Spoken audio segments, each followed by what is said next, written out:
Nursing students, time to talk.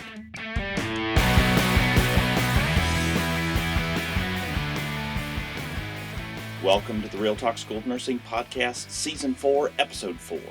I'm your good and faithful host, Michael Smith. Thanks for continuing to subscribe to my show. You can support the show directly now on our new Patreon account, www.patreon.com/realtalknursing, and gain patron benefits such as early content, shoutouts, special swag, and more. Write into the show at realtalknursing@gmail.com or use Facebook Messenger or contact us through Instagram or Twitter to share your experiences, ask questions, and give feedback. Thank you for supporting our friends, affiliates, and sponsors. Thank you to everyone who started following us on Instagram, Twitter, and Facebook. More listeners means more and better shows. Make sure to share the episode with classmates and especially underclassmen and cohorts. Let's give a hand up to those who are coming behind us. Welcome to our community of fun, engaged, supported nursing students and nurses. And we want you to be a part of this crazy nursing school journey.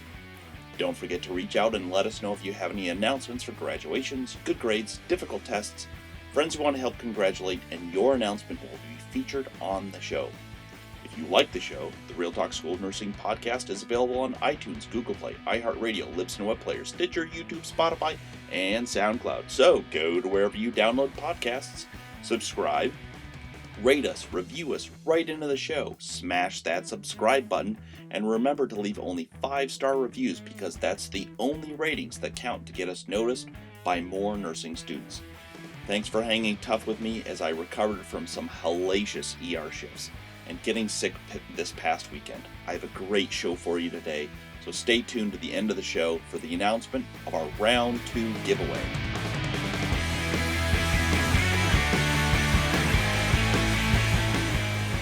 Okay, so I'm not complaining, but I'm not going to lie. It's harder and harder to get this podcast out, and especially being timely with the insane work schedule I keep, and with the ever-present need to improve show quality and support things like shipping and equipment, and I can't do all of it out of pocket. This is a labor of love. I've said that 100 times, and I want to keep doing it, and I've put a lot of my own money into it, but there's so much more that I want to do, and there's so much more to do. So I'm asking that if you're a listener, and if you want to keep hearing great content, that you would please become a Patreon supporter of the show. There are different tiers of support, and they all give different access levels to the show, content, and other announcements, things like that. So I'm going to help define the different tiers of support that are available as a patron through patreon.com. So tier 1 supporters I call baby nurses, which is $2 per month. $2 per month. Your skills and your mind are just beginning to bud. You've just started to take those first steps towards being a nurse, but you need a mentor who can help you along the way. You don't have a lot of money, I understand, but you figure that you spend more on coffee to keep you awake every day, and mentorship is infinitely more valuable in the long run than coffee. The benefits of Tier 1 supporters, the baby nurses, is early access and bonus episodes. For those who want to take a step up to Tier 2 supporters, the ones that I call Padawans, which is $5 per month, your skills and your mind are really starting to take shape. Your skills are improving, and you've started to take on the attitudes of someone preparing to enter into this order of nurses. But you need a mentor who can still help you along the way. You still don't have a lot of money, but you figure you spend more on beer or wine to keep you sane, and mentorship is still infinitely more valuable in the long run than beer or wine, and probably healthier too. The benefits of being a Padawan Tier 2 level supporter is early access, polls and voting, and everything from the previous tier. For those of you who are really doing well and you've graduated, the Tier 3 supporters is for you. I call it simply new grads. Congratulations, you have successfully graduated, but you've discovered something, that after you have taken your boards, the real education is ahead of you, not behind you. And you find that you're still in need of some mentorship and a community outside of the people that you work with who understand your struggles. You're not alone, and you don't have to face these trials by yourself. You are now earning a great income, though probably you're still faced with paying off those student loans. You've come to appreciate that nurses help nurses and steel sharpens steel. So keep this podcast and community going. To keep this podcast and community going, you magnanimously donate. The benefits notwithstanding. But since there are benefits, there is fan recognition and, again, everything from the previous tiers. Now, in the off chance that there's anybody who wants to go beyond that, I created a Tier 4 supporter. And I call this group lovingly, the Dean of Nursing level supporters, which is $25 per month. And if you do that, if you commit to the Dean of Nursing level of support through patreon.com/realtalknursing, your name from here on shall be Magnanimous St. Catherine Lord Dean of Eureka. Never mind that this is a very long name, will be difficult to fill out on government forms, and may also be difficult for friends and family to adjust having to say your full name every time they address you. It will all work out, I promise, according to my master plan. According to the master plan. Benefits are monthly shoutouts to you, O great magnanimous St. Catherine Lord, Nurse Dean of Eureka, as well as fulfilled requests, such as personalized photos of my dogs, random first access to tier 4 only content like 5:30 a.m. ramblings, and first edition Real Talk Nursing swag and other gear as it comes out. So at any level that you're able to support, at any level that you're able to support our sponsors or the show directly, thank you so much. So if you want to be a direct supporter of the show, go to patreon.com, so www.patreon.com/realtalknursing, and become a patron saint of the Real Talk Productions and the Real Talk School of Nursing podcast. Okay, so now that we have all of that stuff out of the way, let's jump right into the show. So let's talk about some prereq issues. So a writer wrote in and saying that they test every 2 to 3 days on 2 to 3 chapters, and it's a lot to retain in that short amount of time. And they were asking for study tips. And the first thing, I guess, instead of giving tips, I think there's a couple of things that I want to ask. I want to ask if you know how to read a textbook. And the hint is it's not like reading a novel. And if you go back to listen to some previous episodes, I spell out how to read a textbook. Again, it's not just reading straight through. You go and you do the chapter summary at the end, and then you go back and you read all the captions of the pictures, and then you read the outtakes in the boxes, and then you go back and skim through and read any bold text, anything like that. And then you go back and then you just skim the whole chapter. So you're going through the chapter several times, but it's not just like reading a novel. And then secondly, the second thing I'm going to ask is, do you actually write notes? I mean, do you physically take a pen or a pencil and put it down on paper? Third, if you do write notes, are you actually able to remember what is said in class? And here's why I ask it in that way. When I was in my undergrad, I remember writing down everything the instructor said. I had pages and pages and pages of notes. But then, I'd go back to my room and I'd try to review them, and none of them made sense because I didn't actually listen to what they were saying. So I stopped writing notes entirely. Which is not helpful in nursing school, but there's a lesson to be learned here. But I stopped writing notes entirely, and I did this for about a month, and it really actually pissed off. It actually pissed off a lot of my college professors to no end. But I would sit in class, and I would actually listen to what they said, and there was a vast improvement of my understanding of what they were actually saying.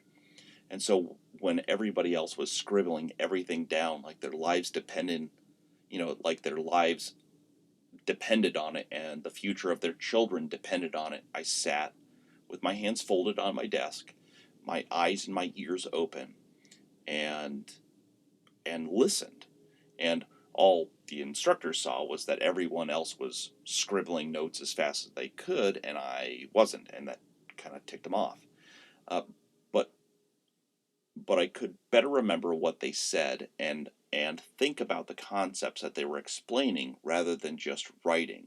And proof is in the pudding, right? If it's a stupid idea but it works, it's not really stupid. So moving forward into my master's program, we got some really great PowerPoints from our program. We really did. And however, they took a really long time to get through. So when I went to the PowerPoint, you know, I put it in outline form and then printed it. And then I could see several slides texts in a single page and could more easily write out notes based on that. And so that was very helpful when writing notes and reviewing things while sitting in class. Because okay, I went through my undergrad in like the year 2000 to 2004. So things were a little bit different back then. And today, most people, I think, most schools, most instructors give you the PowerPoints ahead of time so you can review them, look at them, print them out, do whatever you're going to do.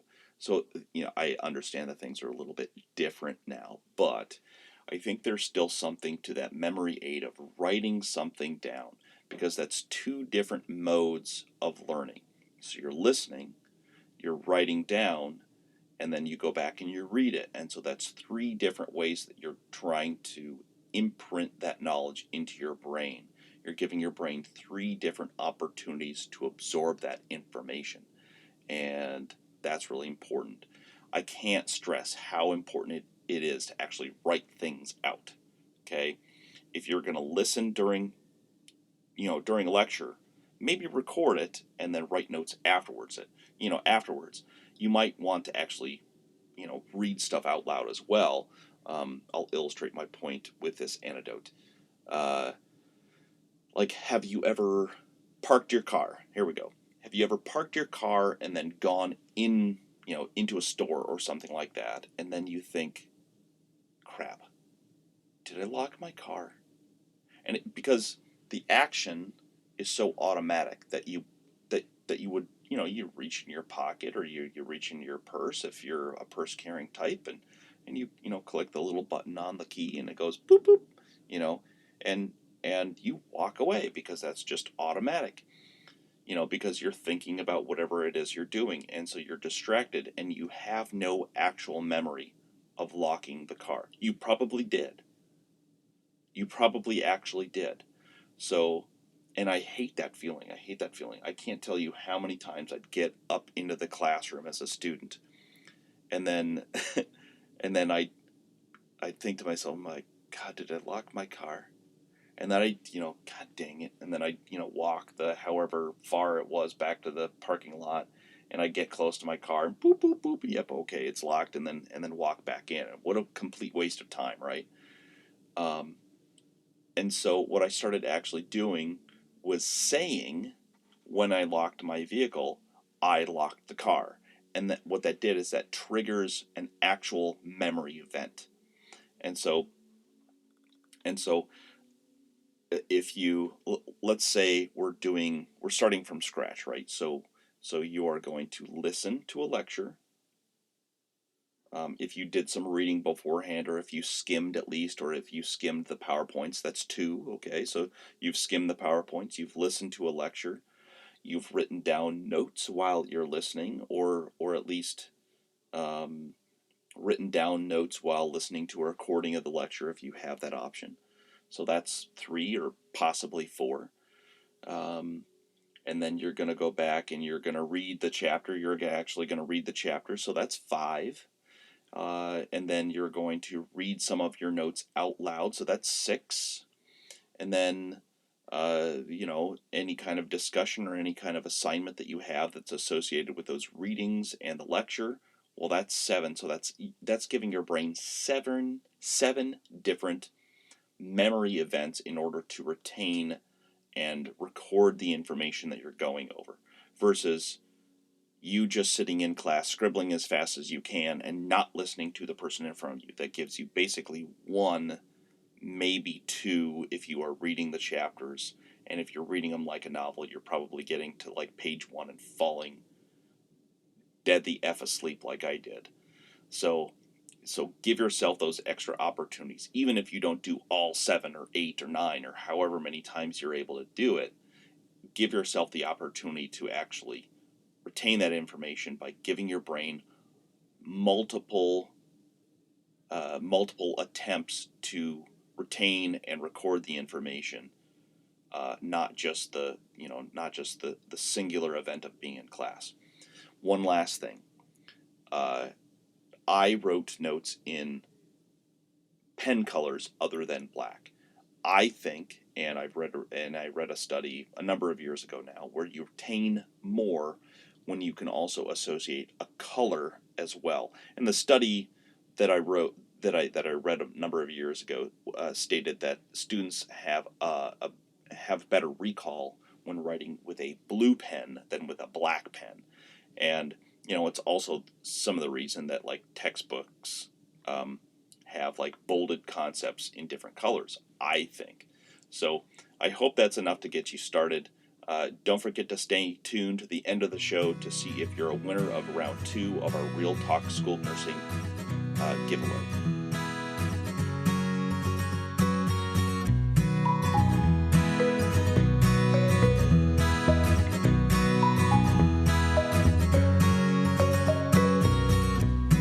Sponsoring this segment of the Real Talk School of Nursing podcast is Mike and Bonnie's Snow Shovel and Driveway Salt Emporium. When the temperature drops fast and rain turns to ice in your driveway, which is then covered by 6 inches of snow, you need 2 things: snow shovels and driveway salt. Luckily, there's one place you can get both of those things. They have everything. They have all of your favorite trenchers, cleanouts, border spades, cap rocks, post hole diggers, grain scoops, and hand trowels. That's right. Everyone from the toddler in a sandbox to the fashionable urbanite and the sun-hardened farmer. Mike and Bonnie's Snow Shovel and Driveway Salt Emporium can cover all of your scooping, transferring, farming, digging, and shoveling needs. So, stop by Mike and Bonnie's Snow Shovel and Driveway Salt Emporium off Route 44, where the only thing that's deeper than the holes you can dig with their great shovels is their discounts. Bring your receipt from Nick's Horseless Diner and get an extra 5% off of your purchase. Oh, wait, this just in from Stuffy's, where all the food is served by waiters and waitresses on horseback, that if you bring your hoofprint marked placemats, you can get an extra 10% off of your purchase. I asked if this was in addition to the 10% you get off for being a Real Talk School of Nursing podcast listener, and all I got in response was... I'm not entirely sure what that means, so let's get back to the show.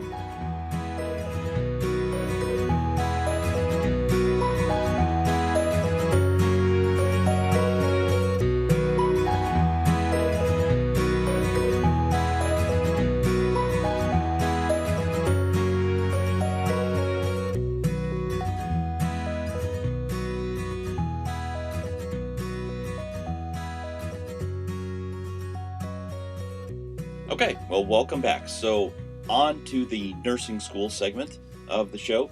So, I get this question every once in a while, and I've been able to ignore it thus far, but I think it's probably worth at least pursuing in a discussion forum. And the question is, which semester of nursing school is the hardest? And the saying that I've been using for a long time is the last easy day was yesterday. And I got that when I was going through my SF dive course when I was in the Army. The instructors would just say that over and over again. And, because every day just seemed to get harder and harder and harder. And it was just this gut check all the time. It's just this, crazy. So the saying that I use is the last easy day was yesterday. And I can't stress enough how different each semester is. I'm not sure that I could tell you which semester was the hardest, because each class is going to have its own unique challenges, but more so, you are going to be different each semester, and grading will be weighed, you know, heavily and differently each semester. And like if I think back to my own nursing school experience, my two worst semesters were were when our director, who hated my guts, uh, had a direct hand in designing the class. And these were the classes where at least, and I mean at least, 66%, 2/3 of the total points for the class came from exams. Historically speaking, I did not do great in exams. I made up a lot of my grade um, in papers, because I was good at writing, and in quizzes I did really well in the quizzes and whatever else. But whatever she had a hand in designing the class, and I suspect writing some of those exam questions, I did poorly, especially when exams were weighted so heavily. And I've said many times that I was the least academically gifted person in my program, but life outside of school for me was managed pretty well, and I had a lot of help with that, but it was managed pretty well. So I knew that I could focus on school perhaps a little bit better than some of those classmates of mine who maybe didn't manage life outside of school as well, because if you're already in school, you know how much you can get derailed by some random event happening in your life, and then you go to class, or you go to clinicals and you're completely distracted by some weird crappy crapola thing or whatever. um, but I managed that stuff pretty well, and so I made up a lot of ground because of that. Now I'm not talking about now when I say I made up a lot of ground, I mean I was able to maintain good grades, uh, because I had these other things just kind of taken care of. I knew that life outside of school was managed well enough that I could rely on that thing being stable. Um, other other classmates of mine and other students I know at other programs had other ways to some students like moved back in with their parents because they just couldn't handle you know maintaining a house or an apartment, or there were a lot of people who, I don't want to say quit relationships, but put relationships on hold, um, during that time, and that's probably pretty fair to say that in my program, everybody's relationship was pretty much on hold if it was outside of school. Um, but anyway, so I made up a lot of ground because I had all of those things outside of school handled, managed, and tied down tight. But again, you aren't going to be the same person each semester. Life exists outside of your school life. Friends are going to get married, friends are going to get divorced, get new relationships, old relationships are going to end, or blah, blah, blah, blah, blah, all that kind of stuff. You might have your own relationship progressions and issues. I think in my class there were like 4 babies born while we were going through class. How those women did that is beyond amazing to me, like insanely crazy. Um, I, like I don't know how they did that. I would be completely overwhelmed. So kudos to them. I if I had any saying in it, I'd be like, no, nothing like that is ever going to happen during this time. You know, but even if you don't have a kid during this time, you're gonna have family gatherings. You're gonna have Christmas, Halloween, with kids or friends. If you don't have any of either, you know, good for you. Uh, but there's other normal things that happen outside of nursing school that have an effect on your life, or can have an effect on your life while you are in nursing school. And, if you've listened to the podcast, you'll know that when I started, I had two-year-old twins. And you'll also know that the day I found out I passed my NCLEX is the day that my Grandpa Smith died. And then 4 weeks later, my Grandpa Jack died. And, boy, let me tell you, that was a rough month. But the point is, life continues outside of school, regardless of whether or not you participate in it. And that will have an effect on you. And I kind of relate it to how I felt when I was deployed. When I was in Iraq, it was very strange because it was almost as if the time that I spent deployed was outside of the normal timeline of everybody else's life, and it was and that feeling was helped by the fact that I was removed from normal life. That nothing of my normal life was nothing in my normal life was in any way related to the life that everybody else was leading outside.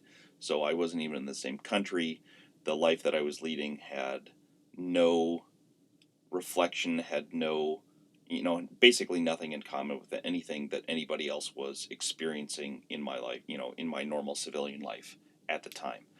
Um, and so when I got back from being deployed, despite the fact that I had gotten pictures and letters from people, I was, like completely shocked that when nieces and nephews, which by the way, the plural of both is nibblings, which I think is pretty cute, were like much bigger. Like all my nibblings were much bigger, and despite the fact that I was completely aware of it, of other people's lives, I expected that everything was going to be the same when I got back, and it wasn't.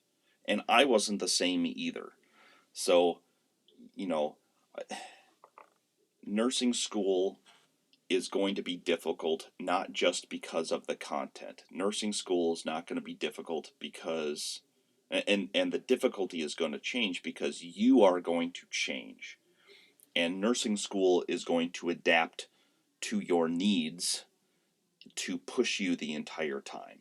So again, I don't think I can point to a single semester that was tougher than any of the other ones because it'd be impossible to do. They were all very tough.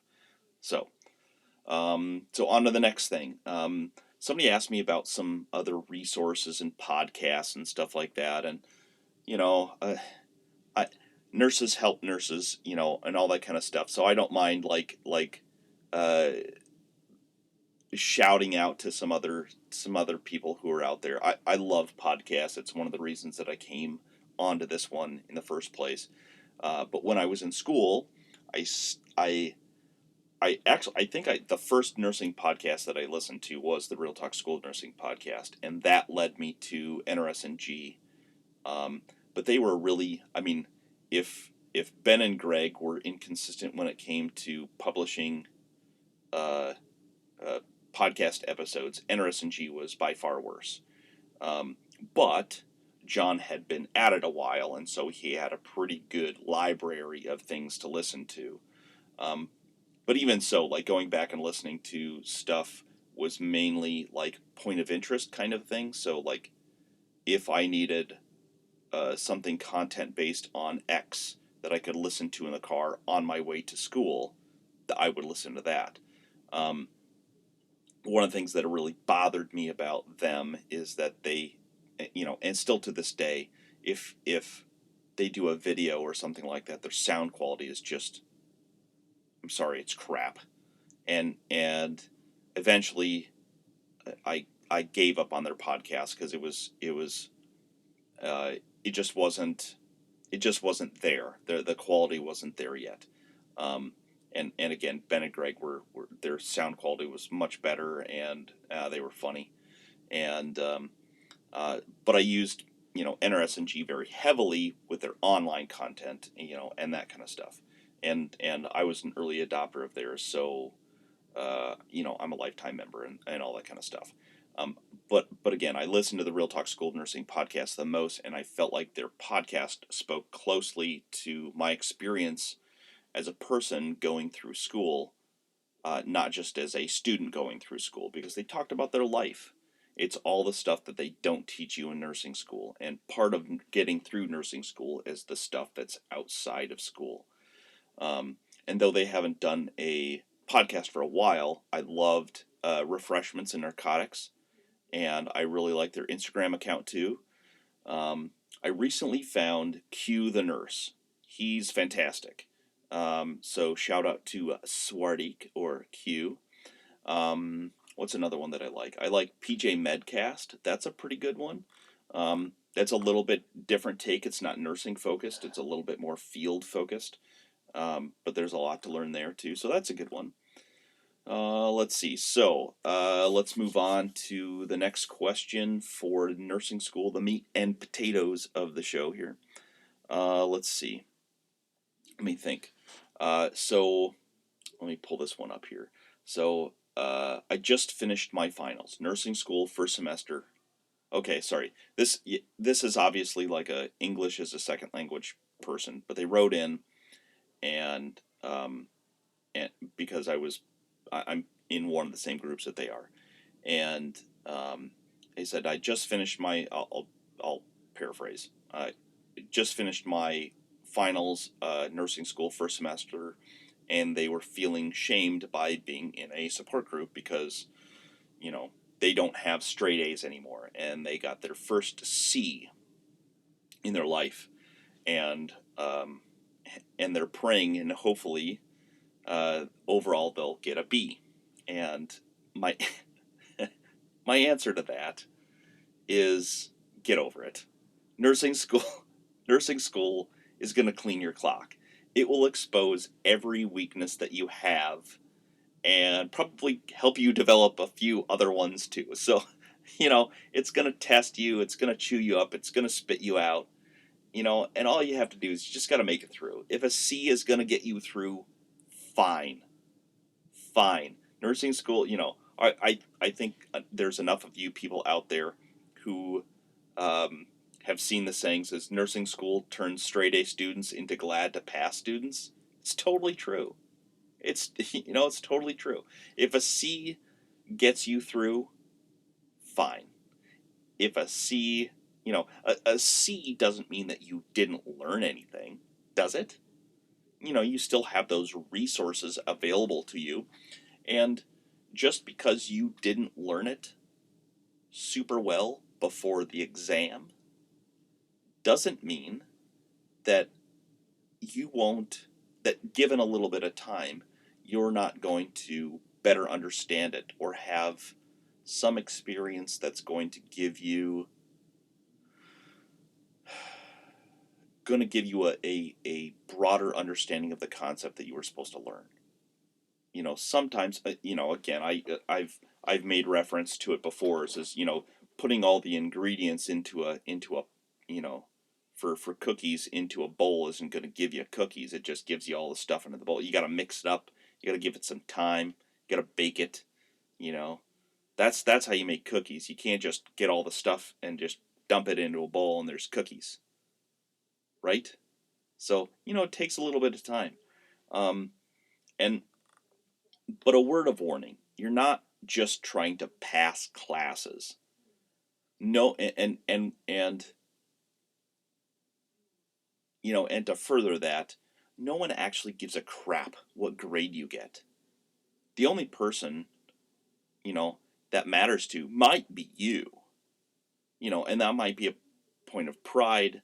Um, the the only reason that I really cared about what grade I got was to make sure that I had enough room in my that I had enough room where if something went wrong, I could still recover academically speaking. So if I was like, okay, well, I've got enough room where I've got a little breathing room where if I get I get a 75% or something like that in a test or on on a series of quizzes or something like that, and something that I just didn't understand, you know, it's gonna be okay. I'm still gonna make it. It'll be uncomfortable, but I'll be safe. That's the only reason I actually cared about grades. And there were a number of people in my cohort who really, you know, grades were extremely important to them. And I'm not saying, that they shouldn't be, but they shouldn't run your entire life. So, it what matters, I think, is that you can withstand the pressure and learn the lessons that nursing school is trying to teach you. And in the end, just like the NCLEX, a pass is a pass. Doesn't matter how many questions you get. So when I go to work and somebody says, well, how many questions did you get in your NCLEX? Oh, wait, nobody's ever freaking asked me that because nobody cares. Because I have my license. And when you pass the NCLEX, you're going to get a license too. So jettison your pride. And secondly, reaching out for support is what you should be doing. So for the person who feels ashamed by having to go to a support group to ask for extra help, that's what you're supposed to be doing. Nursing is a team sport. And it's funny because after I did episode 67, I think it was, in September last year, which is where I say, nursing is a team sport, I started hearing people use that phrase in my emergency department, and I very much doubt it's because they listen to the podcast, but no, I'm just gonna take credit for it anyway. They're all veteran nurses, so there's probably no chance that they're listening to the podcast. But it's amazing what you pick up when you're tuned into things, and sometimes you might just need somebody to kind of show you the pathway. And then once somebody kind of sets you on the right path, maybe you'll be tuned into stuff, you'll be tuned into things a little bit better. And there you go. And you'll hear the things that you're supposed to hear that will help you pass. So, don't feel ashamed. You don't need to. And for the love of God, if you get a B, who cares? If you get a C and that helps you pass, and that's passing, good for you. Take it. Take the lessons. You still have the resources available to you. Take it, move it, pass on. Pass nursing school. Get out into the real world where the book knowledge is not the same as application. Okay, so don't worry about it. You'll get through. Give yourself a little bit of grace. So, yep. Patience. What is that? Who even has time for that? PIE is PIE. Patience in everything. It's a simple yet difficult, yet powerful thing to learn. Think about the last time you were impatient. What came of it? How patient am I with others? How patient am I with myself? How patient and kind am I with the trials and unexpected turns in life? Am I patient and fully aware of the blessings of each day? I've been given a gift, be it fruit or life. It's up to me to choose how to use it. This is a book of short essays on life through something as simple as pie. Here's Coletta reading Piology 101. Piology 101, the synchronicity of pie in life. How awesome to ponder how our Creator has put our individual ingredients so carefully together. Yet we get to choose our finishing touches and the temperature settings of the day. Sometimes we're hot, sometimes we're not. Every day is spent forming our own creation of self. Some days we also form a pie. Our ingredients of the day can be mixed up, nutty and complicated, or just sweetly simple. Fruits grown out of even the best soil and conditions may become bruised, but even imperfect fruit can become a pie to savor. Life, as imperfect as it may be, has a multitude of savory and sweet bites in each new day. Pie in life, filled to the brim with the fillings of our choice, oozing and bubbling over, and just so beautifully messy. Pie in life, any pie or day can end in failure and be perfected on the next. Pie in life, presented in pieces and are just what is left over, or sometimes well presented, well-rounded as a whole. Pie and life are made up of a beautiful variety of spices and different tastes. Pie and life, Overworking can make it too tough. Pie and Life, tender care will always produce a perfect foundation. Pie and Life, dig in while it's fresh. Share that creation. Get your copy of The Pie Letters by Coletta Hewitt in softcover or ebook from thepieletters.com. That's thepieletters.com, and buy your copy in softcover or ebook from thepieletters.com, or you can go to Amazon. Love you all. God bless.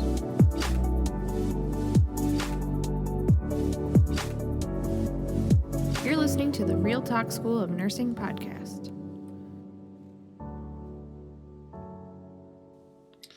All right, welcome back. So let's jump into the new grad NCLEX prep segment of the show, and this is from, if you've ever been to allnurses.com, go to allnurses.com. They've got a lot of articles and pretty good discussion and stuff like that. And every once in a while, I'll go over there and get some kind of inspiration for myself as well. And they have pretty good articles that are good for reflection and that kind of stuff. So go to them. They've got some pretty good articles and stuff like that. So I want to read this from one of their comments, and it says, and I quote, "Hi everyone, I'm a new grad RN who is currently on orientation in a med-surg unit, and I'm having really bad anxiety.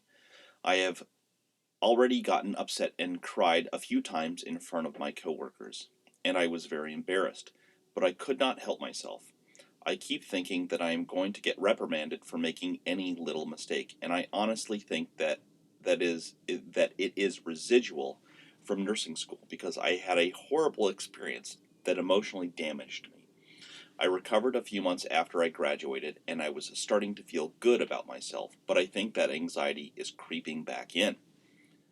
The other day, the person I was training with wanted me to pull a narcotic before it was verified by pharmacy. And if you've, just an aside, if you've ever, that's like half the stuff that you do in the ER is like non-verified, non-verified medications that you're giving because you have to do it so fast. It's just boom, boom, boom. But anyway, so that's an aside. But this person in this stage, okay, I'm quoting again, but I did not feel comfortable doing that, and I felt like the person training me got very irritated. Stupid me, I got upset and I cried, and I said I should just quit. I did not get upset in front of my patients, it was my coworkers, just to clarify. I go to work feeling like I don't belong. I feel embarrassed to go to work, to be perfectly honest. Everyone on my unit has been supportive, and I honestly feel bad for them that they've just had to deal with my anxiety and me getting emotional. I don't mean to get upset and cry, but I cannot help it sometimes. I feel like my license is just a piece of paper that says I can do all of this crap that I don't even know how to do. It is a joke. It is a joke, the fact that I have one. I get very anxious at work, and I'm starting to think that maybe nursing is not for me, or maybe I should try a different field within this field. This was my dream job, and I feel like a failure, and a letdown if I quit. I worked hard for my degree, but I have no idea what to do. On the bright side, I do feel like it gets microscopically better each day.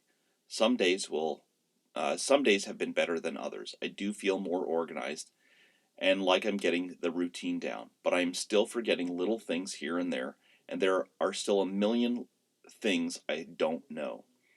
I hate giving a report because I feel like an idiot trying to explain someone's chart when I don't even know what half the stuff means.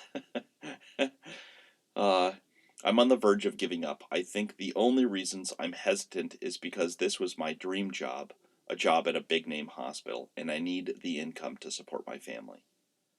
Okay. So I'm not laughing at this person. I'm kind of laughing with this person, even though this person does not seem to be laughing. So it's a lot to digest, right? Okay. First, I think we can all relate to this person's feelings of anxiety in nursing school. And any nurse in their first year will tell you that the learning curve is steep in that first year. And even the veteran nurses will say they learn something every day. Uh, you know, for new grads, it's like 20 things a day. But, you know, and some of those things might be, some of the things that you might need to learn are stress management, and how to deal with ambiguity. Um, I can relate in a way to this person's deal with pulling the narcotic. I can remember one of my first days in orientation when I pulled my first narcotic, because as a student in the hospital system where we did clinicals, we weren't allowed to pull anything other than Tylenol for pain, and I don't even specifically remember if we were allowed to pull Tylenol, to be honest. Um, and then in my capstone or my preceptorship when I was still in school, we couldn't draw any meds at all. None. It was very, very frustrating, as much for the nurses that I work with as it was for me. So when I got to my orientation, and this is, of course, months afterwards because I did my orientation in the fall and then had like a January class, and then we went until March and graduated. So it had been like 6 months, plus studying for the NCLEX. So it had been like 6 months since I'd actually been in an acute care setting by the time I got back into the ER, other than just working as a tech before my license, was valid. So it was really frustrating. And so when I got to my orientation and I drew up meds, it was no big deal. But it didn't seem like a big deal. I went into the med room, opened the drawer, did the count, picked up one, and this like sudden flush of fear washed over me. It was like, danger, Will Robinson! Danger! No, Will Robinson! Danger! and so it was like the first time I'd ever drawn a pain medication, or really, well, not the first time I'd drawn a medication, but it was one of the first times I'd drawn a medication by myself without someone looking over my shoulder, and certainly the first time I'd done a narcotic like that.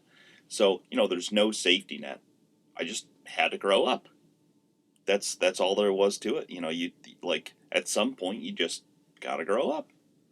And so one of the things I've discussed with one of my very best friends is about neural pathways, and how practicing how to act in certain situations under pressure and so forth can really carve out future interactions. It's kind of like Pavlov's dogs.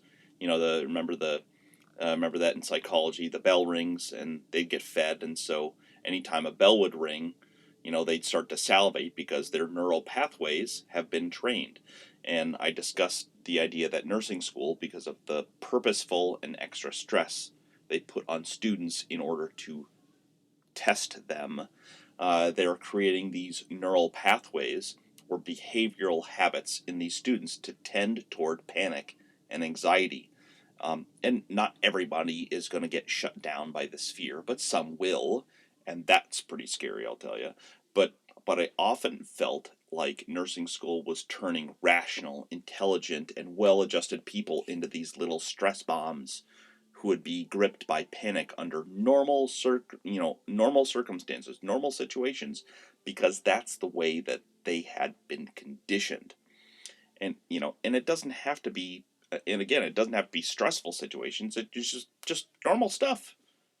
Like Pavlov's dogs didn't need to get fed; they just heard a bell. That's it. So I think the other thing that this person is illustrating is the gap that Mark Klimek and I discussed in episodes 70.1 to 70.3. Between what a nursing school and a hospital allows students to do or be taught, and what the expectations for new grad nurses are. And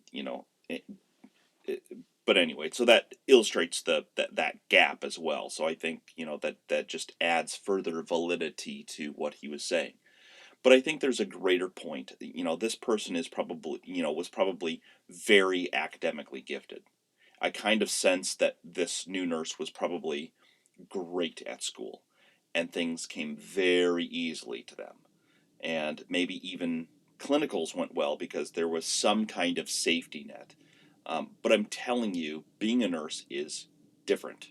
And if there's still some new grads who are listening, if you're in your first 6 months or a year, you know what I'm saying is true. You are going to feel more exposed, but you're not alone. Okay? No one expects a new grad nurse to be fully autonomous. Heck, no one, nobody expects a veteran nurse of 10 years to be fully autonomous. We are all constantly learning. And there's no way, let me repeat this for the effect, there is no way one nurse can provide all the care that multiple patients need. It's not possible to work alone. Again, I will repeat this for the effect. It's not possible to work alone. You cannot do it by yourself. You know, and again, reading closely through this new nurse is still on orientation. My orientation was something like 40 shifts because I was on a specialty unit, right? My sister-in-law, who was on a med-surg unit, on a neuro med-surg unit, you know, they did something like 20 shifts, you know, again, probably because she's not on a specialty floor. It might also be because she's way smarter than I am. That's probable. But let's say that the writer of this post was halfway through their orientation of 20, let's say even 30 shifts. Seriously.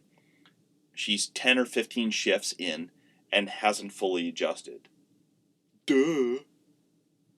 You know, that's why I feel like this is the first time that she's, you know, ever worked without a safety net, and she probably breezed through, you know, okay, air quote, breezed through as much as anybody can breeze through nursing school, you know, but everything came relatively easily to them, and she thinks that these real world nursing skills should too, in 10 shifts. My God, in 10 friggin' shifts, this person seems to expect that you know, they have a firm grip on every nursing skill and all of the charting and everything in 10 friggin' shifts. Ugh. You know, and if I've said it once, I've said it 1,000 times. When you pass the NCLEX, you're going to discover that the education is ahead of you, not behind you. Nursing is a real world skill.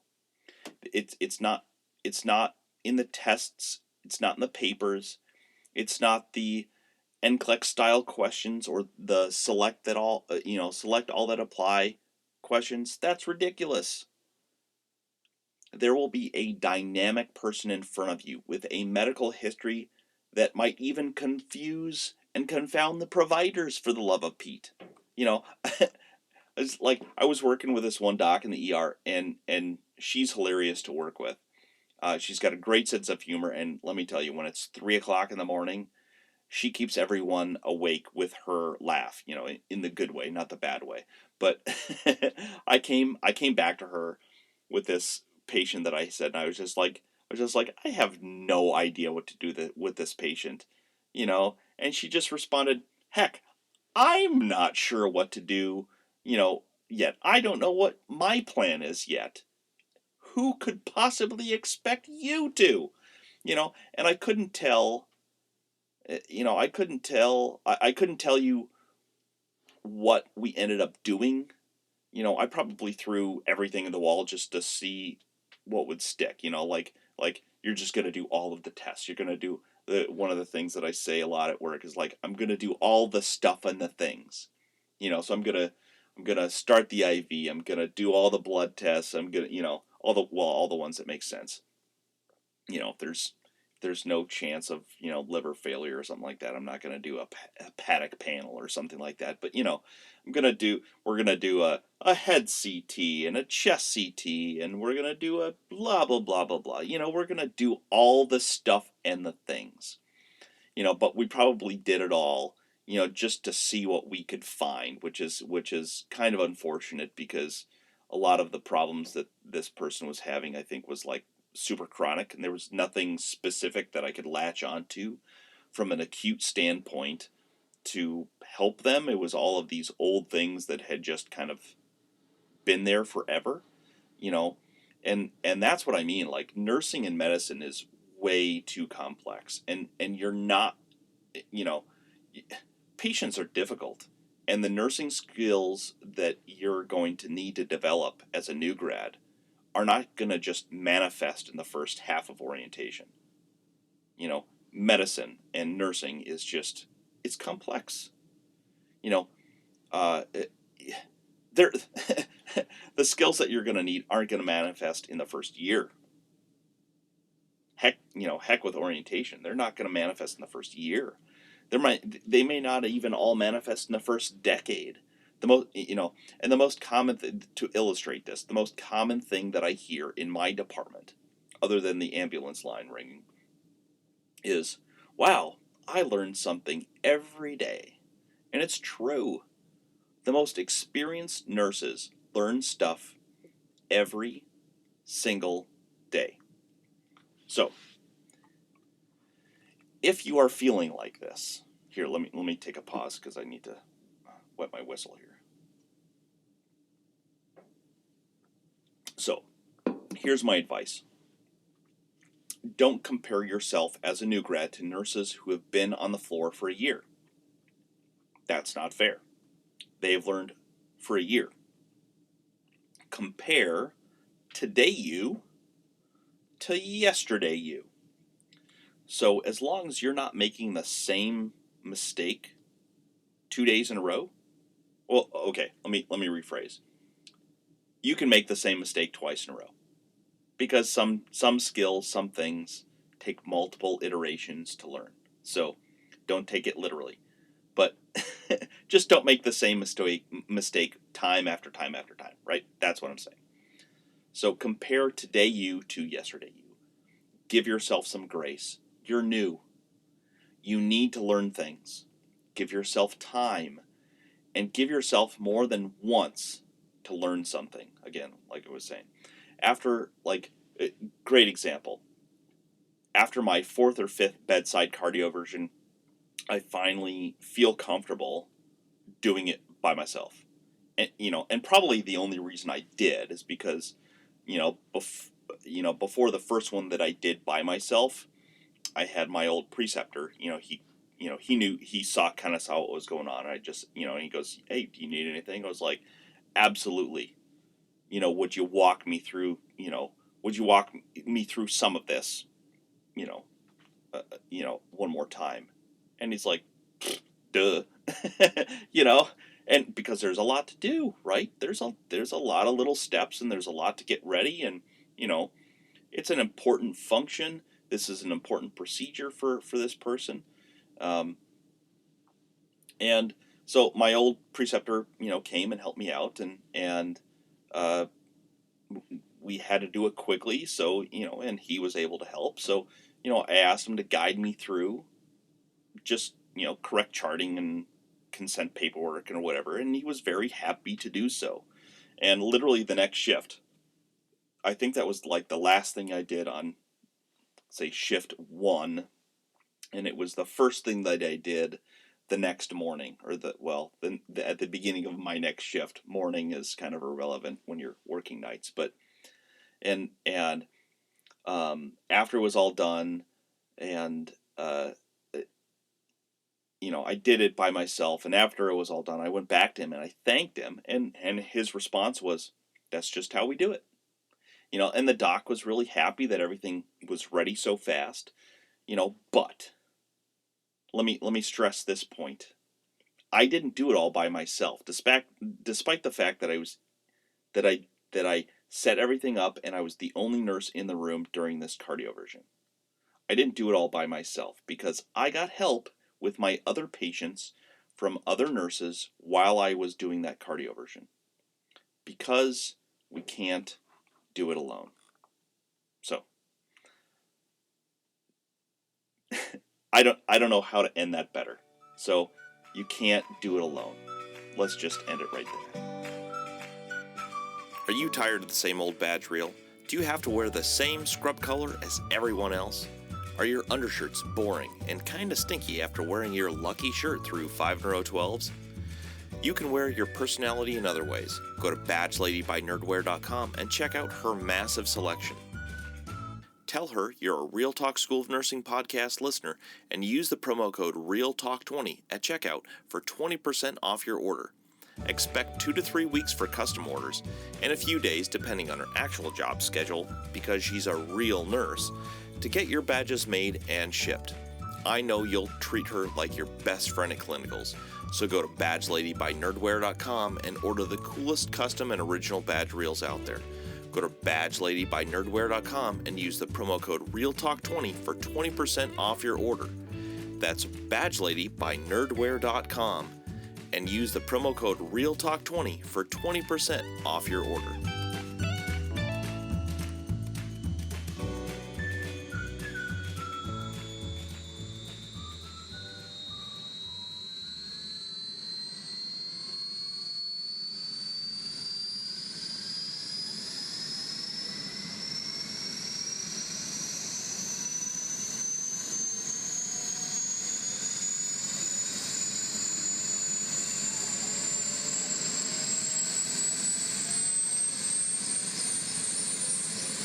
Nursing student ground, this is Real Talk 6, ready for taxi with Romeo Papa Hotel, downwind departure. Roger, nursing student ground, taxi to 31 right via Zulu. Nursing students, do you want to become an RN and think someday you'd like to be a flight nurse? How can you make this happen? What's the best flight path to make this dream, inside the dream of being an RN, a reality? If this has any interest for you, you should go out and buy the Flight Nurse Bible, a field guide to awesomeness by Robert P. Harris, BSN, RN, CFRN, CTRN, TCRN, CEN, CPEN, CNPT, CCRN. Here's Nurse Rob reading a selection from his book. You can also hear the full 2-part interview with Nurse Rob from Season 4, Episodes 2.1 and 2.2, published in December 2019 on the Real Talk School of Nursing podcast. Check flight path. There are billions and billions of people on this beautiful blue planet, and we are all spinning through space together for the entire term of our short lives. These facts should not depress you or make you feel small. These facts should inspire and empower you to look around the world and see the many ways you can make a positive impact with your existence. If there is a greater purpose to life, it must be to serve one another passionately and alleviate suffering. We must also attempt to live as intelligently, courageously, and joyfully as possible. Semper Fi, blue skies, Vios Indios. Oh, and one more thing, no matter what you do not walk into a tail rotor.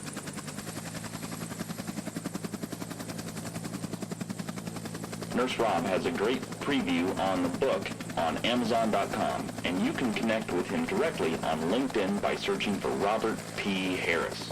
Check him out.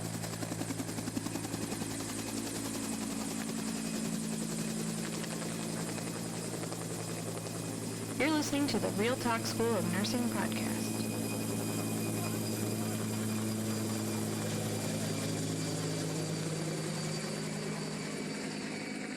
All right, shooting from the hip here. It's time for the drawing. I've got my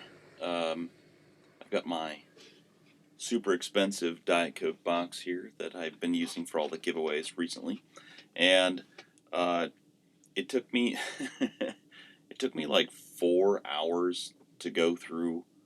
I gotta find an easier way to do this. I did like 4 hours of sifting through everybody who actually follow the directions of the contest, and maybe the directions are just still too complex, but Facebook just makes this so damn complex that it's annoying.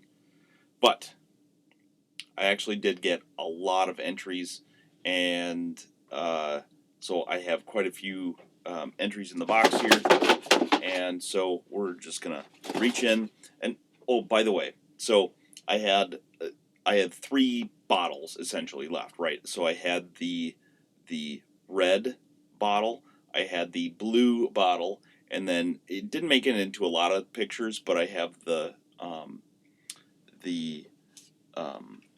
the Stanley thermos bottle, which is, you know, has the spoon attached to it, which is really nice. I actually use it on a regular. I don't use that exact one on a regular basis, but I use one like it on a regular basis for when I have like soup. I've actually brought like ice cream to work in it before, and it actually worked pretty well. Um, but anyway, so I use something like that at work.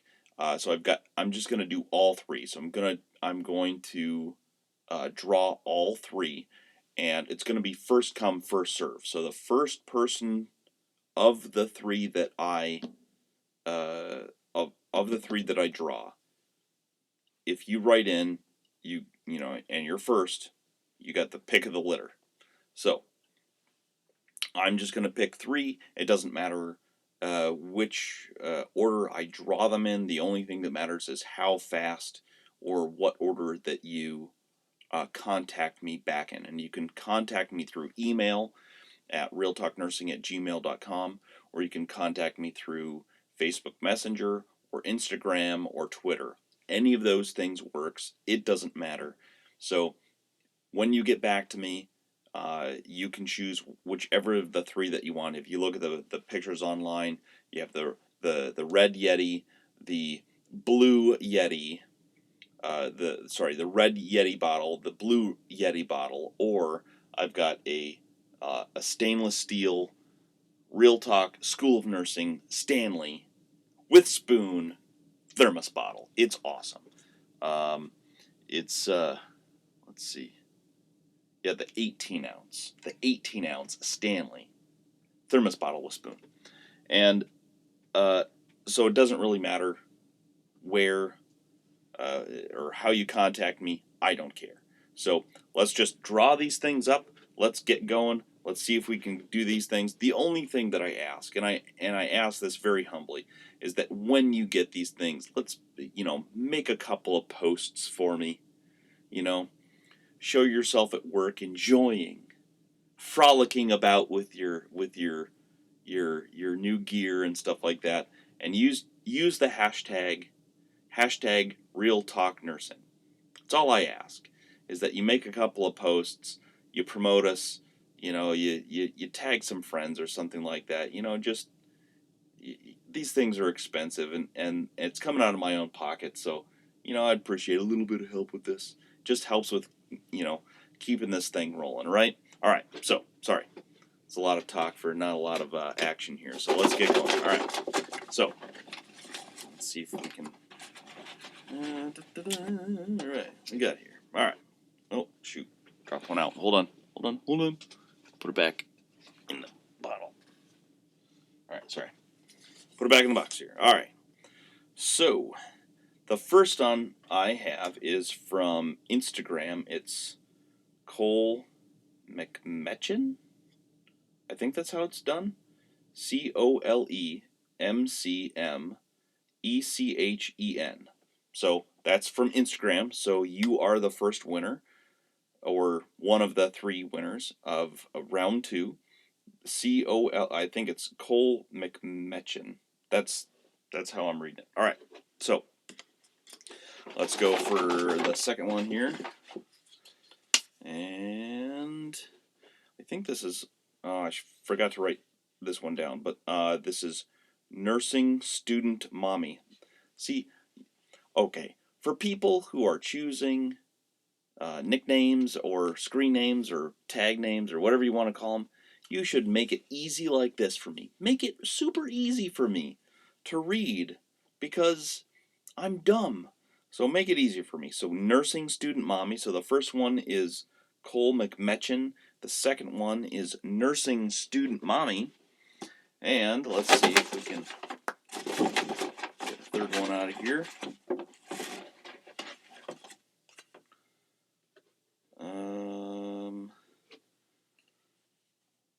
have no idea how to do this one.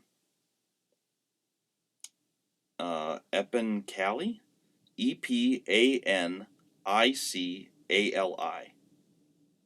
I have no idea how to interpret that one. So, Epencali?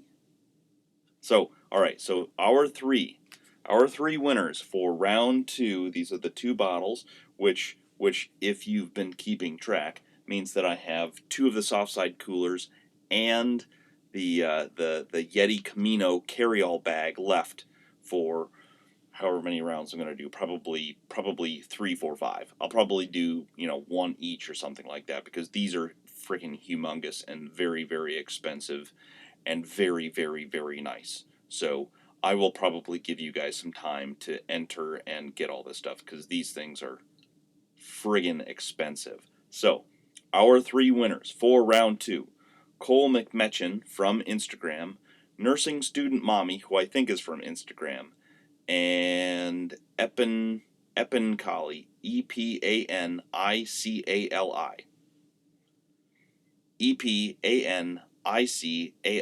Epencali. However you say that, that's how I'm interpreting it. So write into the show.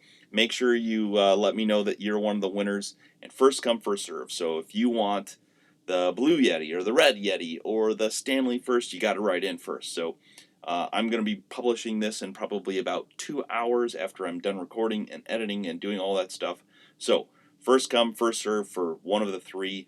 And if you're the 3rd, well, shoot, you still get something that's awesome, totally worth it, and laser etched with the Real Talk School of Nursing or the Shift Report podcast logo, which is friggin' awesome. I really hope that Ben and Greg get back on the mics and publish something soon, because I miss you guys. Dudes, I miss you guys. So anyway, yeah.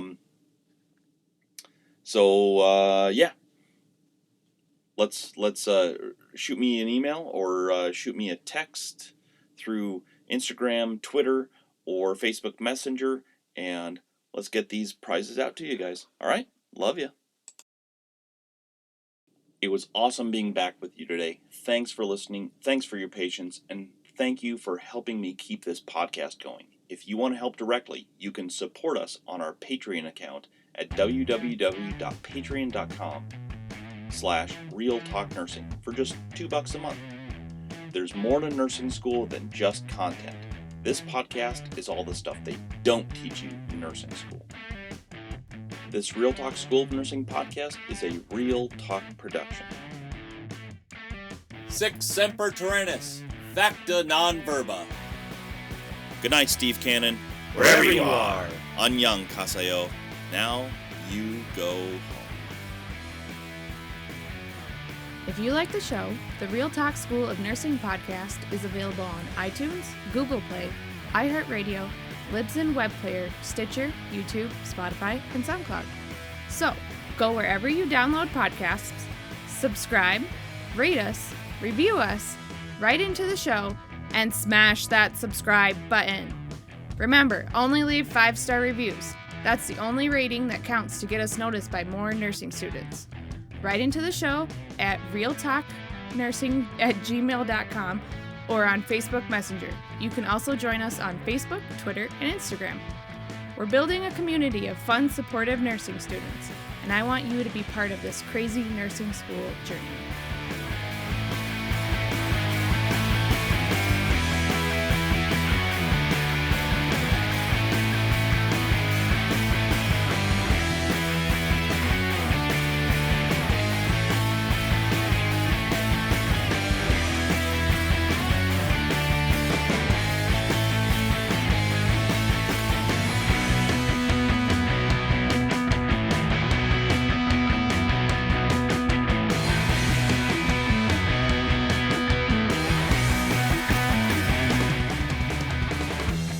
The Real Talk School of Nursing podcast is a holy moly, I can't believe you're still listening to this podcast.